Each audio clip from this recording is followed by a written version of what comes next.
Olá, pessoal.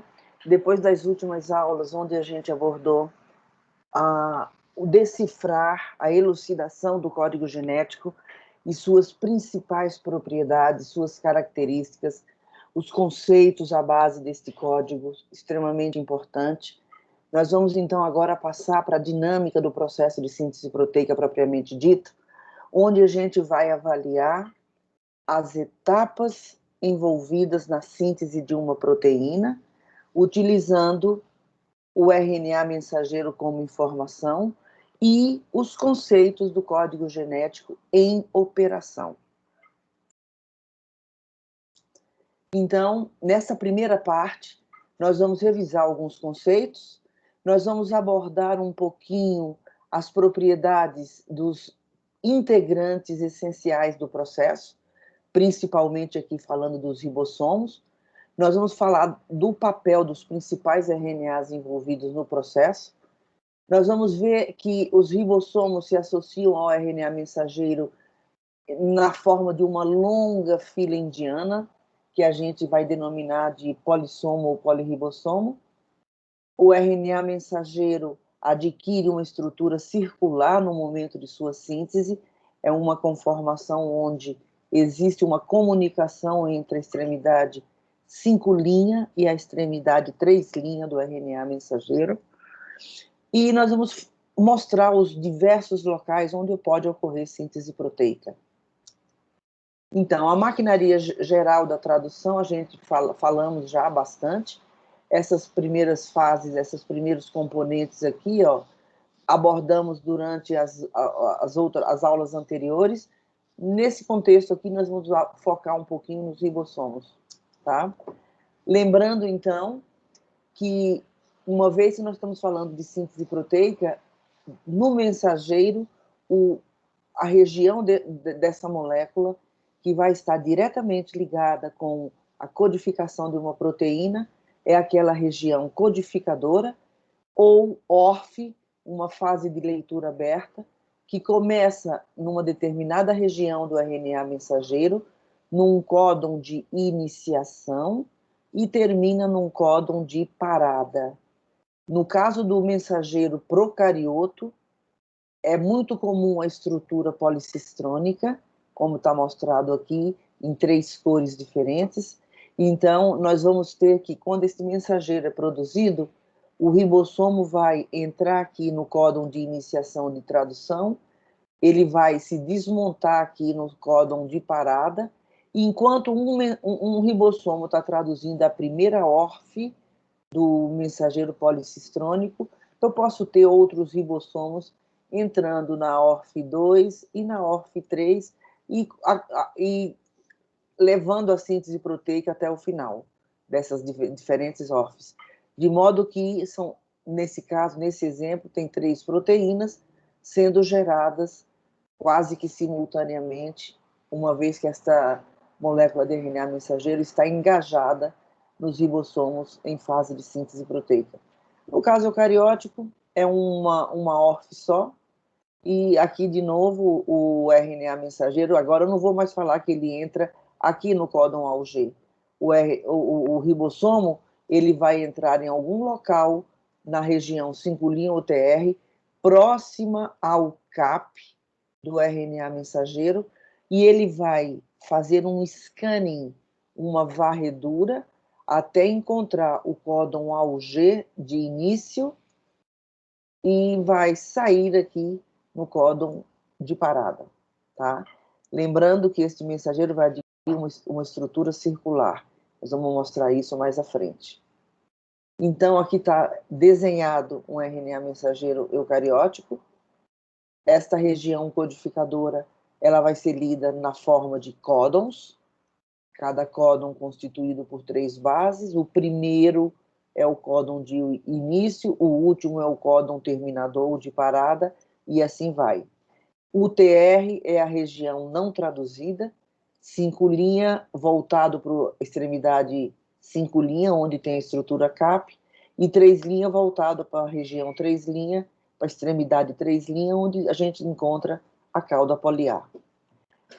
Mais um outro conceito das aulas anteriores: o mensageiro é lido em códons do 5' para o 3', e a proteína é sintetizada na direção do N para o C terminal. Outra característica do código genético é, uma vez que o códon é constituído por 3 bases, é possível a existência de 3 fases de leitura numa região do mensageiro, num determinado mensageiro.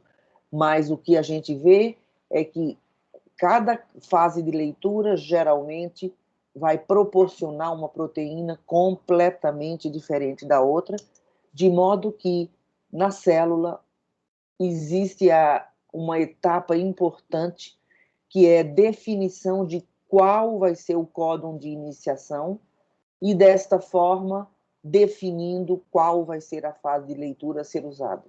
De modo que, toda vez que for ser produzido a proteína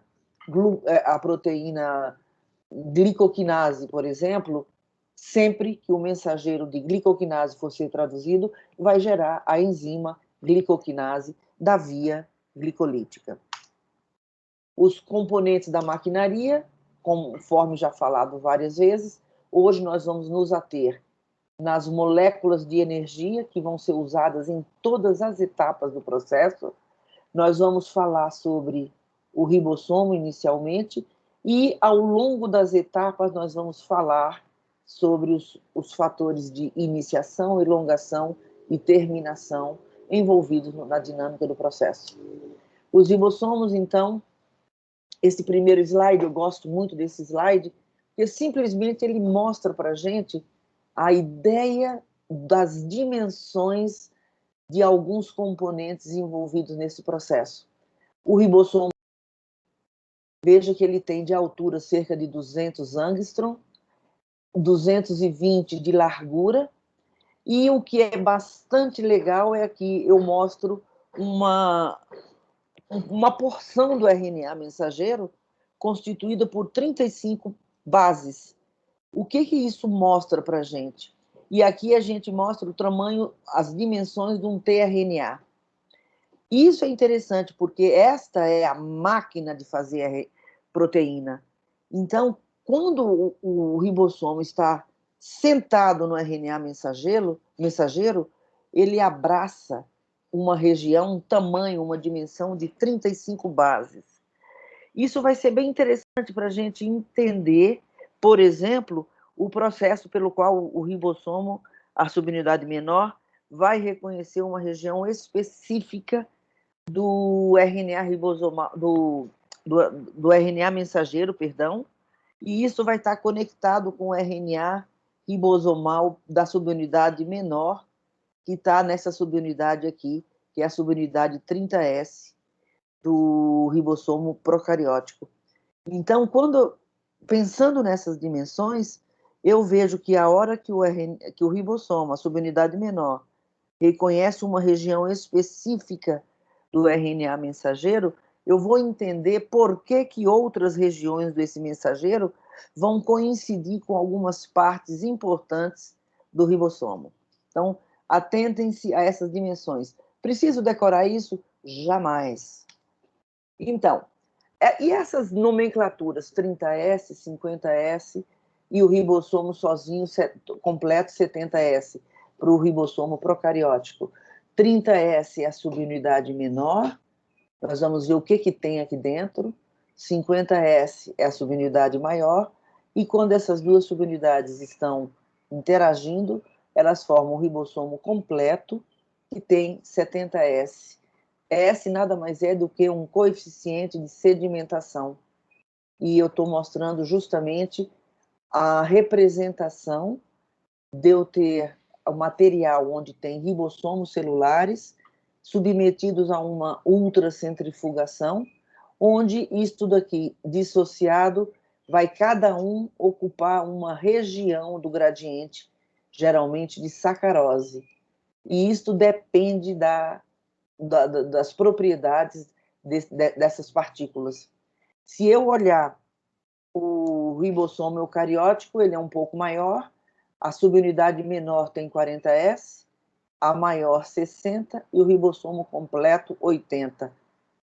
vocês verão que o ribossomo, para dar início ao processo de síntese proteica, geralmente quem vai tomar parte nas primeiras etapas vai ser a subunidade menor, 30S procariótica ou 40S eucariótica.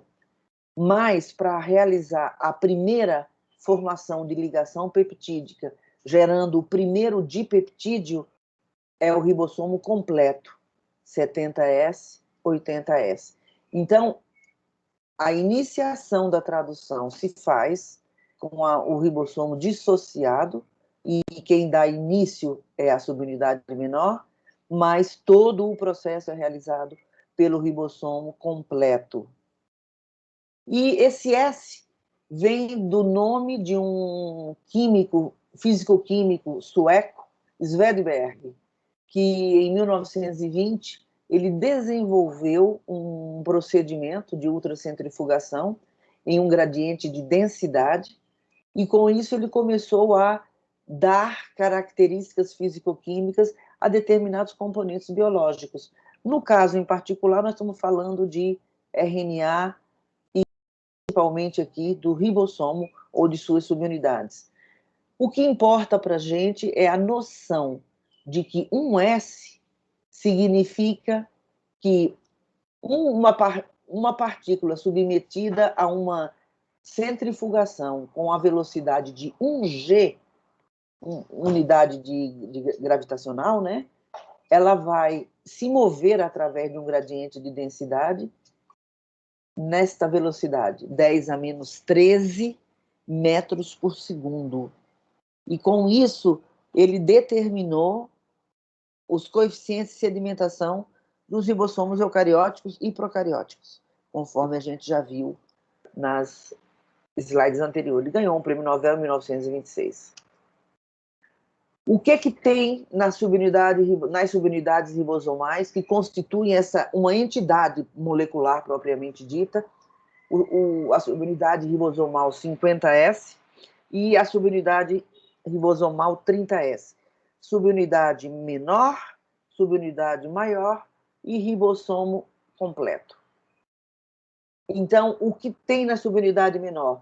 Tem um RNA ribosomal, ele tem 16S de sedimentação naquele gradiente que o Svedberg desenvolveu, e o tamanho desta molécula, do 5' ao 3' é 1.500 nucleotídeos, tá? Então, o que eu tenho? O que é a subunidade menor do ribossomo procariótico? É a associação do RNA ribosomal 16S mais 21 proteínas, gerando um complexo ribonúcleo proteico que tem um coeficiente de sedimentação de 30S. E a subunidade 50S procariótica? Ela tem 2 RNAs ribossomais. Um pequenininho, 5S, um 23S, bem maior, que tem 2.900 nucleotídeos, e um total de 31 proteínas. Então, eu tenho um RNA ribosomal de 23S, um de 5S, um total de 31 proteínas que se organizam de uma maneira extremamente estruturada, extremamente definida, gerando uma diversidade de locais, de regiões nesse ribossomo, que vai ter atividade funcional e estrutural durante o processo de síntese proteica. E esta partícula ribonúcleo-proteica, ribo porque tem RNA, proteica porque tem proteína, ou RNP, uma partícula RNP, um complexo RNP. Esse conjunto de constituintes geram, então, uma subunidade com um coeficiente de sedimentação de 50S. O ribossomo eucariótico vai seguir a mesma dinâmica, sendo um pouco maior. A subunidade menor tem um RNA ribosomal de 18S, cerca de 1.900 nucleotídeos, um total de 33 proteínas, gerando, então, um complexo ribonúcleo proteico 40S. A mesma coisa a gente vai ter aqui com relação aos RNAs e proteínas da subunidade maior eucariótica.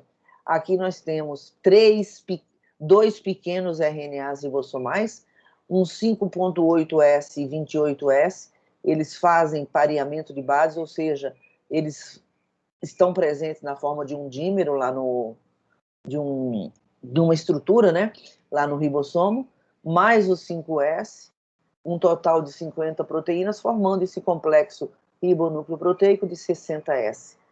Os dois juntos, as duas subunidades juntas, formam 80S.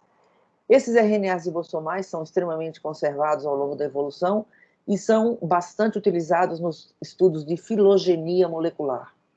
Muitas das proteínas ribossomais também.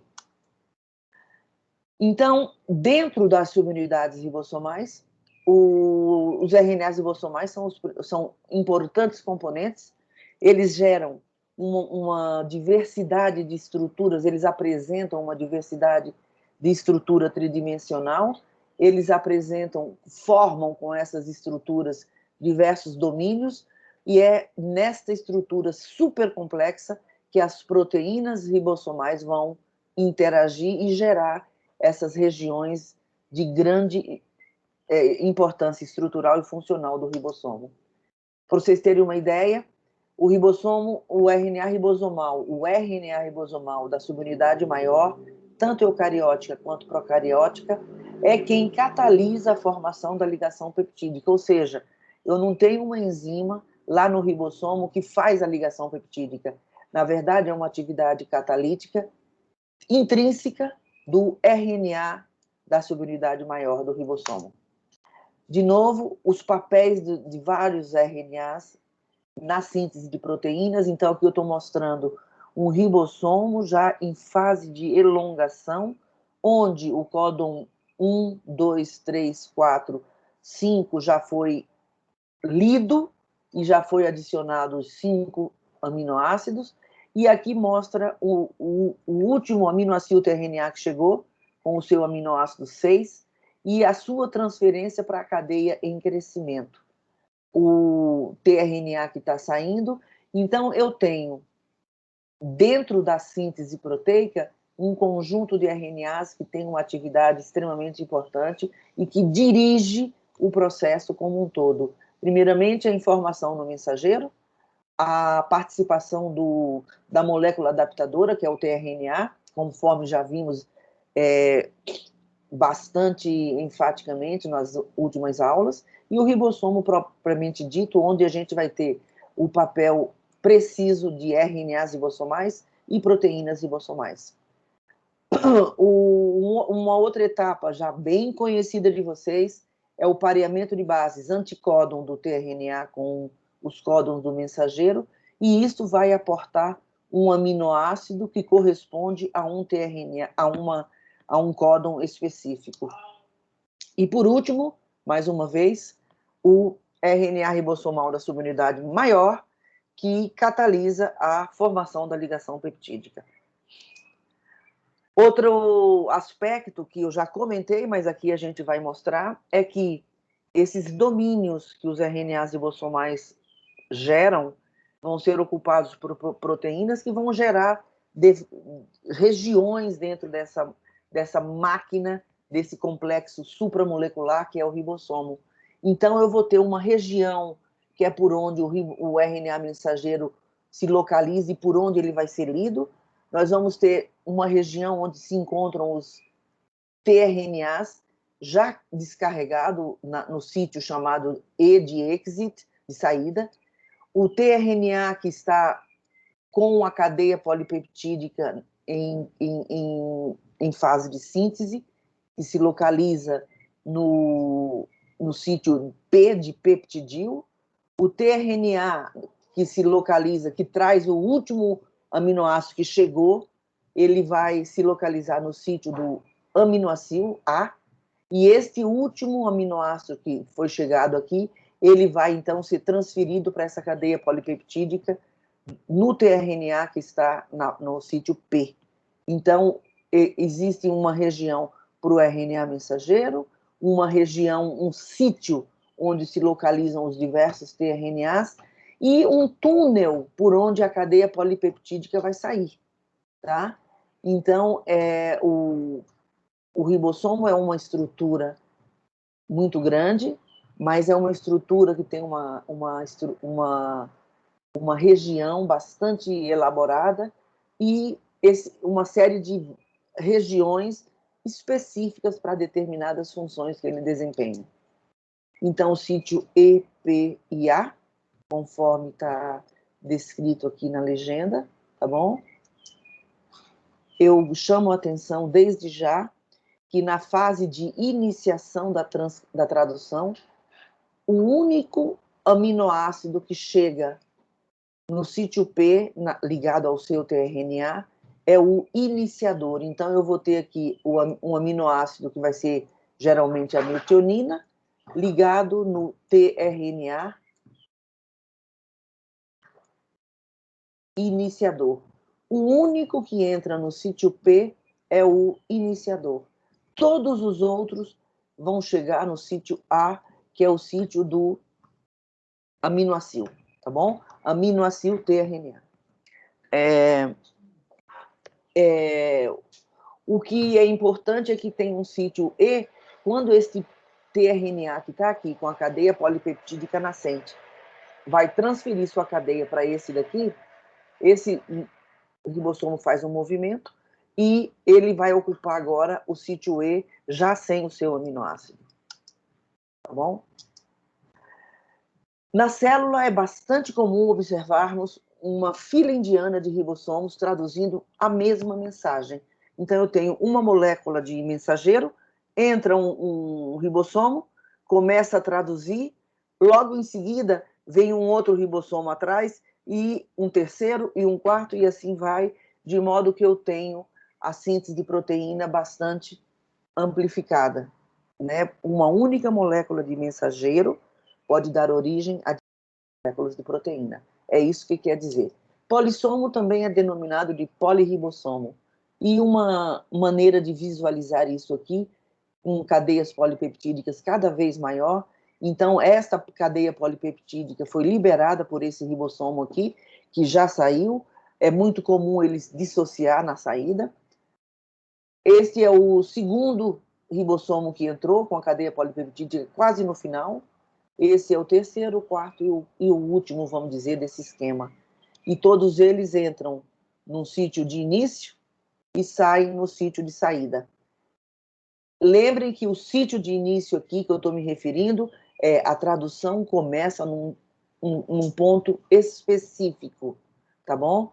Como que o ribossomo se liga ao mensageiro, nós vamos ver uma parte da próxima aula todinha sobre isso, para falar das diferenças marcantes entre a maneira que os procariotos iniciam a síntese de proteína e a maneira que os eucariotos o fazem também.